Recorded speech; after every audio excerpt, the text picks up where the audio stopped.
लखन थोड़ा आलसी था और अपना ज्यादा समय आराम करने और गपशप करने में बिताता था। लक्ष्मी, मैं खेतों पर जा रहा हूँ तो मेरा खाना बांध दो। मैं वहीं पर खा लूंगा। आज खेतों पर थोड़ा ज्यादा समय लग जाएगा। जी, मैंने आपका खाना पहले से ही बांध कर रखा है।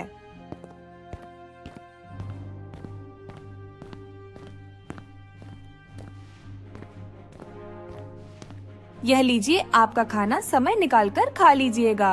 अच्छा ठीक है, मैं जाता हूँ। तुम बच्चों को स्कूल छोड़ाओ। आप बच्चों की चिंता बिल्कुल भी मत कीजिए, मैं उन्हें स्कूल छोड़ दूंगी। आप बस अच्छे से अपना काम निपटा कर घर जल्दी आ जाना।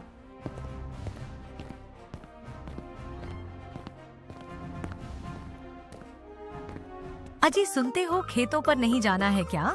सूरज सर पर आ गया है।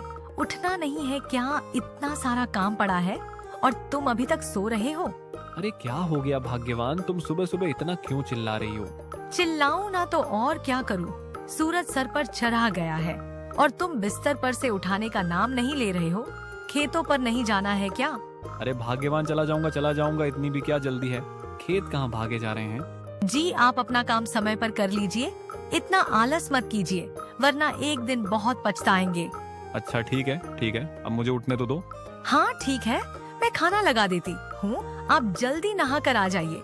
इसके बाद खेतों पर भी जाना है। सारा काम ऐसे ही पड़ा हुआ है। पूरे गांव में सिर्फ हमारे यहाँ ही देर से फसल आती है, सिर्फ आपके अलसीपन की वजह से।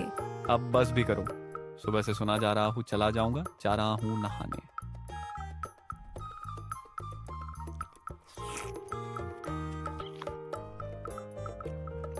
अजी, सब्जी तो तब बनाऊंगी ना जब आप काम करके कुछ पैसे लेकर दोगे। पिछली बार जो फसल बिकी थी उसके अब थोड़े बहुत ही पैसे बच गए हैं, जिसमें यह दाल चावल ही खाने को मिलेगी। आपको अगर सब्जी खानी है तो जल्दी फसल उगाए।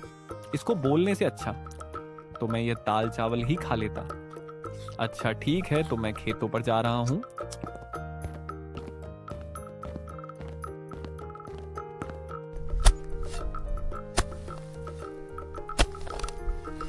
अरे राम भाई, सारा खेत आज ही जोत डालोगे क्या? कुछ कल के लिए भी छोड़ दो। हाँ लखन भाई, बस थोड़ा सा ही खेत बचा है, उसे भी आज ही जोत दूंगा ताकि कल से मैं अपने खेत में बिज बोल सकूं। कितनी कड़ी धूप है। इतनी कड़ी धूप में तो बहुत मुश्किल होगा काम करना। एक काम करता हूँ, थोड़ी देर आराम कर लेता हूँ, फिर आराम से खेत जोतूंगा। चलो अब थोड़ी सी जोताई कर लेते हैं। भूख लग गई, चलो पहले कुछ पेट पूजा कर ली जाए, फिर दोबारा से काम करूंगा। राम खाने का डब्बा लेकर बैठा ही था, तभी वहाँ एक साधु बाबा आ गए। अरे बेटा, बहुत भूख लगी है, कुछ खाने को मिलेगा क्या? यहाँ राम के पास कौन आया है? कोई सा साधु महाराज मालूम होते हैं। चलो चलकर देखा जाए। साधु महाराज, आज मेरे पास ज्यादा कुछ खाने को नहीं है। ये मेरी पत्नी ने रोटी सब्जी और धनिया की चटनी बनाई है, खा लीजिए। प्रणाम साधु महाराज। खुश रहो बेटा, तुम्हारा कल्याण हो। महाराज, मैंने आपके लिए आसन लगा दिया है, आप यहाँ बैठकर खा लीजिए। पर बेटा, तुम्हारा खाना मैं खा लूंगा तो तुम क्या खाओगे? आप मेरी चिंता मत कीजिए बाबा, मैं थोड़ी देर में घर जाकर खा लूंगा। आप ये खाना खा लीजिए। साधु महाराज, मेरी पत्नी भी खाना बनना ई है, बहुत स्वादिष्ट खाना बनाती है, थोड़ा खाकर देखिए। मेरी भूख शांत करने के लिए तुम्हारा बहुत बहुत धन्यवाद।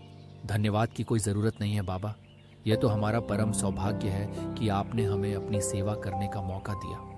बाबा, आप तो बस हमें आशीर्वाद दीजिए कि इस बार हमारी फसल बहुत अच्छी हो और हमारे परिवार को सुख शांति मिले। तुम दोनों को मेरा आशीर्वाद है। मेहनती किसान हमेशा सफल होता है, लेकिन आज मैं तुम्हें कुछ विशेष देना चाहता हूँ। साधु महाराज अपनी झोली में से कुछ छोटे छोटे बीज निकालते हैं और उन्हें राम और लखन को देते हैं। साधु महाराज, ये किस चीज के हैं? क्या ये कोई विशेष फसल है? यह कोई साधारण बीज नहीं है, ये जादुई बीज है। इन्हें अपने खेतों में बो दो तो हाँ, तुम्हें वही देंगे जो तुम बहुत ज्यादा चाहते हो। हम आपकी इस मुलाकात के लिए बहुत आभारी हैं। साधु महाराज, मैं इन्हें बहुत अच्छे से देखभाल करूंगा और इन्हें रोज पानी दूंगा। लेकिन ये जादुई बीज है तो हमें इतनी मेहनत करने की क्या जरूरत है? और ये बात हमेशा याद रखना, जादू उसके लिए काम करता है जो उसकी कदर करता है। ये बीज अपने आप में शक्ति रखते हैं, लेकिन अगर तुम इन्हें सही देखभाल नहीं दोगे तो तुम्हें इनसे कुछ भी नहीं मिलेगा। हर दिन इन्हें प्यार और मेहनत से सिंचना, तभी ये फल देंगे। जी महाराज, हम आपकी बातों को समझ गए हैं। हम इन्हें बीजों को रखेंगे और इन्हें बहुत प्यार से सिंचें। अच्छा बेटा, तो अब मैं यहाँ से प्रस्थान करता हूँ। साधु से जादुई बीज प्राप्त करने के बाद राम और लखन अपने घर लौट रहे थे। तभी रास्ते में दोनों आपस में बात करने लगते हैं। लखन, ये जादुई बीज बहुत अनमोल है। साधु महाराज ने कहा है, अगर हम इन्हें प्यार और मेहनत से सिंचें तो ये हमें बहुत कुछ देंगे। मैं तो कल ही इन्हें जाकर अपने खेत में बोने वाला हूँ। लेकिन ये जादू है तो हमें इतनी मेहनत करने की क्या जरूरत है? मुझे नहीं लगता कि रोज पानी देने से कोई खास असर होने वाला है। खुद ही उग जाएंगे और फल देंगे। लखन, साधु महाराज ने साफ साफ कहा था कि प्यार और मेहनत के बिना कुछ नहीं मिलेगा। ये बहुत जरूरी है, लेकिन इनका पूरा फायदा उठाने के लिए हमें इनकी देखभाल अच्छे से करनी होगी। मैं कोई भी जोखिम नहीं लेना चाहता, इसलिए मैं तो इन्हें बहुत अच्छे से सिंचूं और इनकी बहुत देखभाल करूंगा। इसके बाद दोनों अपने अपने घर की ओर चल पड़ते हैं। दोनों घर पहुंचकर सारी बात अपनी अपनी पत्नी को बताते हैं। ये तो बहुत अच्छी बात है। भगवान की भी इस समय हम पर बड़ी कृपा है, तभी तो आपको साधु महाराज मिले। लक्ष्मी, तुम सही कह रही हो। वह साधु किसी भगवान से कम नहीं। उनकी आंखों में एक अलग ही तेज था। जैसा साधु महाराज ने कहा है, मैं वैसा ही करूंगा। मैं इन्हें बीजों की खूब सेवा करूंगा। अरे वाह, ये तो बहुत अच्छी बात है। अब हम बहुत मेहनत करेंगे और बहुत अच्छी फसल लगाएंगे और हमें बहुत सारे पैसे मिलेंगे। अजी, आप बस इंतजार नहीं करिएगा, आप कल सुबह ही जाकर इन बीजों को लगा देना। अरे भाग्यवान, ये बीज कहीं भाग नहीं जा रहे हैं। कल सुबह ही खेतों में जाकर इन बीजों को लगाऊं।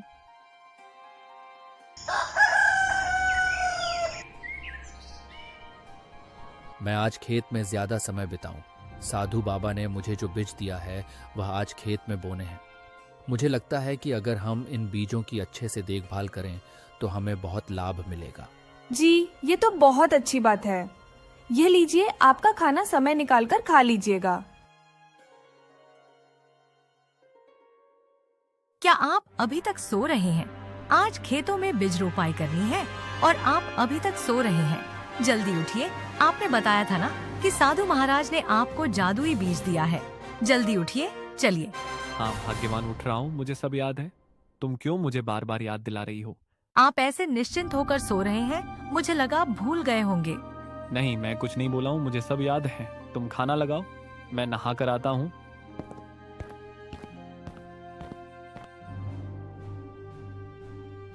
दोनों अपने अपने खेतों में बीज बो देते हैं।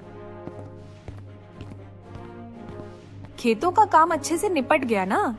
हाँ लक्ष्मी, खेतों का काम अच्छे से निपट गया। मैंने बीजों को भी अच्छे से बो दिया है और पानी भी दे दिया है। कल सुबह जल्दी उठकर खेतों पर चला जाऊंगा। जितना ज्यादा खेतों की देखभाल करूंगा उतना ही अच्छा रहेगा। आपने आज खेत में बीज बो दिए ना? हाँ भाग्यवान, मैंने आज सारे बीज बो दिए। साधु बाबा ने जो जादुई बीज दिया था उसे अच्छे से बो दिया ना? और खेतों की अच्छी से सिंचाई कर दी थी ना? नहीं, आज मैं पानी नहीं डाल पाया। बीज बोने में ही इतना समय लग गया कि मौका ही नहीं मिला। कल जाकर मैं पानी डाल दूंगा। लेकिन साधु बाबा ने कहा था कि रोज इसे प्यार और मेहनत से सिंचना। अगर आप इसकी देखभाल नहीं करेंगे तो यह कैसे बढ़ेगा? तुम चिंता मत करो, वे जादुई बीज है, वे खराब नहीं होंगे। तुम बेकार में ही चिंता कर रही हो।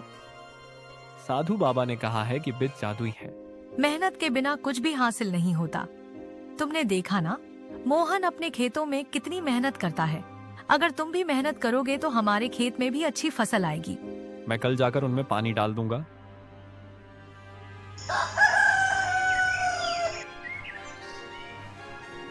राम ने अपने बीज को खेत में बो दिया और हर दिन उसमें पानी देने लगा और उसकी देखभाल करने लगा। उसने अपनी बीज को ऐसा सिंचा जैसे उसका बच्चा हो। दूसरी ओर लखन ने भी अपना बीज बो दिया, लेकिन उसने सोचा कि बीज तो जादुई है तो इतना देखभाल करने की जरूरत नहीं है। उसने सिर्फ अपने खेत में पानी डाला और बाकी समय आराम करता रहा।